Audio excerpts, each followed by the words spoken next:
योग वशिष्ठ के इस सूत्र में ऋषि वशिष्ठ कहते हैं, ओ Raghav, abandon all desires inwardly, be free from attachment and latent impressions, do everything outwardly and thus play your part in the world. ऋषि वशिष्ठ कहते हैं, हे राम, अपने भीतर से सारे इच्छाओं के बंधन त्याग दो, अपने भीतर छुपे हुए प्रभाव और आसक्तियों से पूरी तरह मुक्त हो जाओ और इस संसार में सब कुछ करो एक अभिनय की तरह।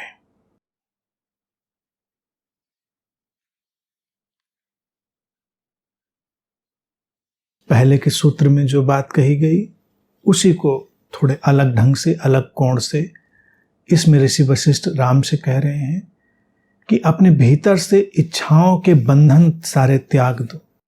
लोग इसका अनुवाद करते हैं इच्छाएं त्याग दो। अब इच्छाएं कोई हमने तो बनाई नहीं कि त्याग दें। इच्छाएं उठती हैं उस अस्तित्वगत स्रोत से, अपना काम करती हैं, विदा हो जाती हैं, लेकिन इच्छाओं से हमारी आसक्ति ही हमको परेशान करती है। हमारे अंदर जो छुपे हुए प्रभाव हैं, लेटेंट इंप्रेशंस हैं, जो कंडीशनिंग हमारे भीतर इकट्ठी हो गई, वो हमको परेशान करती है।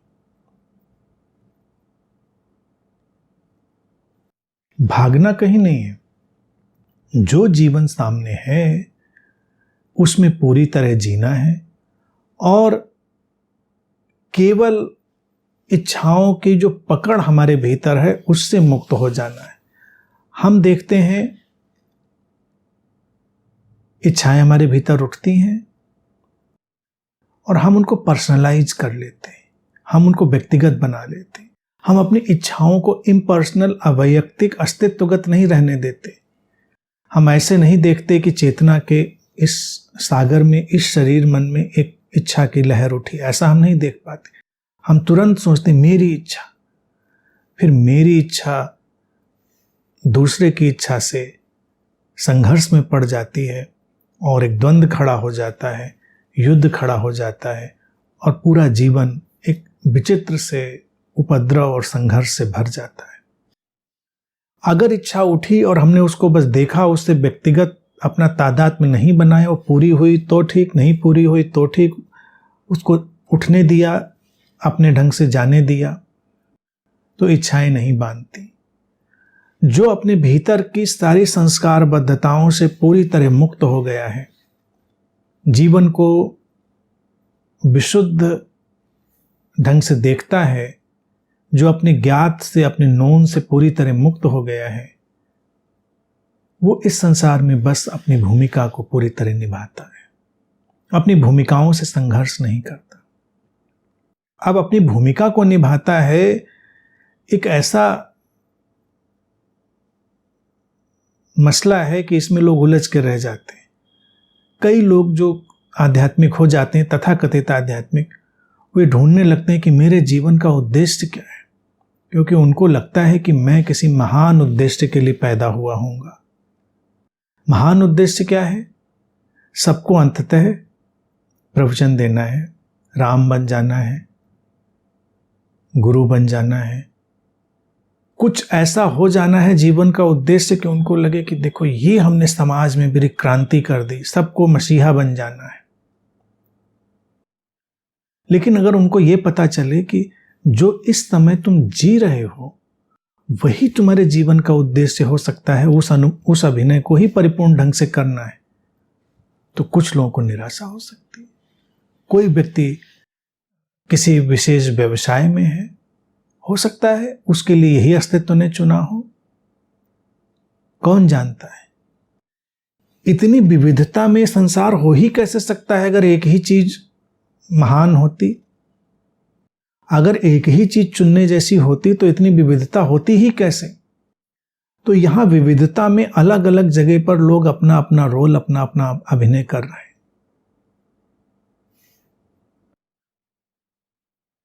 जो कहीं भी किसी भी स्थिति में होते हुए अपने अपने अभिनय को पहचान लेता है, किसी भी स्थिति में होते हुए अपने अभिनय को पहचान लेता है, वो व्यक्ति ही जीवन मुक्त जीवन जीता है।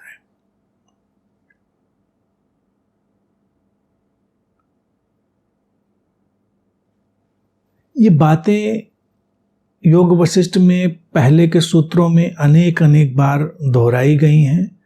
यहाँ पर चूंकि इससे पहले राम ने अपने भीतर उस प्रज्ञा के प्रकाश को अनुभव कर लिया है, जब वो स्वयं को नमन करने की बात कहते हैं, मेरा मुझको ही नमन, उस बार उसको सुनने के बाद ऋषि वशिष्ठ फिर से उन बातों को दोहरा रहे हैं। इस मनोविज्ञान को देखिए, ये मनोविज्ञान भी सुंदर है। गुरु गुरु है। राम ने अभी अभी कहा कि हमने ये सब समझ लिया, हमने जान लिया सब मेरी ही चेतना का विस्तार है। तो अब दोबारा फिर इन बातों को उठाने का क्या औचित्य है? ऋषि वशिष्ठ अब इन बातों को पक्का कर देना चाहते हैं। वो जानते हैं कि जो स्पष्टता अब उतर आई है शिष्य में, अब वो फिर से इन बातों को सुने और पक्का कर ले, वो जीवन के परिपूर्ण अभिनय में उतर जाए। और निश्चित ही राम ने ऐसे ही उसे आत्मसात भी किया और पूरे जीवन को अभिनय की तरह जिया। जब किया कार्य तो पूरा किया और हटे तो पूरी तरह अलिप्त हो गए। ये पूरी तरह डूबने में और डूबकर काम करने की जो दशा है, ये आम व्यक्ति को समझ में नहीं आती। अकर्ता की बात जब वो सुनता है संस्कारबद्धताओं से मुक्त होने की, तो वो सोचता है कि कोई काम अनमने ढंग से कर रहा होगा। अब अनमने ढंग से तो कोई काम होता नहीं, कोई अभिनय अनमने ढंग से तो होता नहीं। किसी को डाकू का अभिनय मिल गया तो पूरी शिद्दत से वो अपने डाकू के किरदार को निभाता है। किसी को कोई और किरदार मिल गया, पूरी शिद्दत से उसको निभाता है। इस जीवन में जो कोई भी व्यक्ति अपने किसी भी भूमिका को पूरी इंटेंसिटी से निभा ले जाता है, वो मुक्त हो जाता है, चाहे वो छोटा सा ही कार्य क्यों ना हो। तो ये बहुत सुंदर सूत्र हैं, भीतर बाहर के संतुलन को बना लेने वाले हैं। और मूल बात यही कि अपनी आंतरिक स्थिरता में, अपने अकर्ता में रहते हुए पूरे जीवन में अस्तित्व ने जो रोल इस क्षण हमारे सामने रखा है उसको पूरी तरह करना। इस क्षण को ध्यान रखें, क्योंकि रोल बदलते रह सकते हैं। कई बार हम भविष्य में आने वाले किसी रोल को देखते हैं और इस क्षण के रोल को पूरा नहीं करते। अब जैसे इस समय मैं बोल रहा हूं, तो बोलने का मेरा रोल हो गया, तो इस बोलने को परिपूर्णता से ही बोलना पड़ेगा।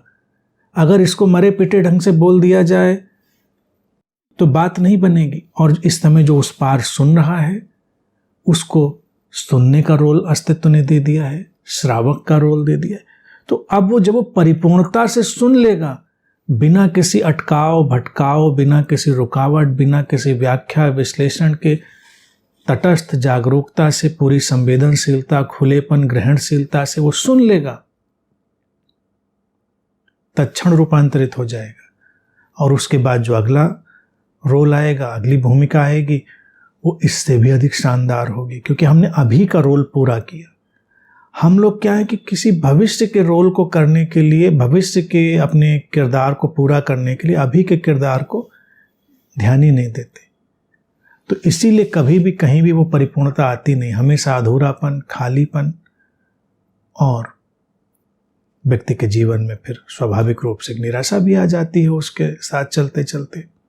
तो जो भी सामने है, अच्छा बुरा, छोटा बड़ा, पूरा करो, उसमें पूरे प्राण डाल दो और भीतर अछूते बने रहो, फिर जीवन ही संभाल लेगा।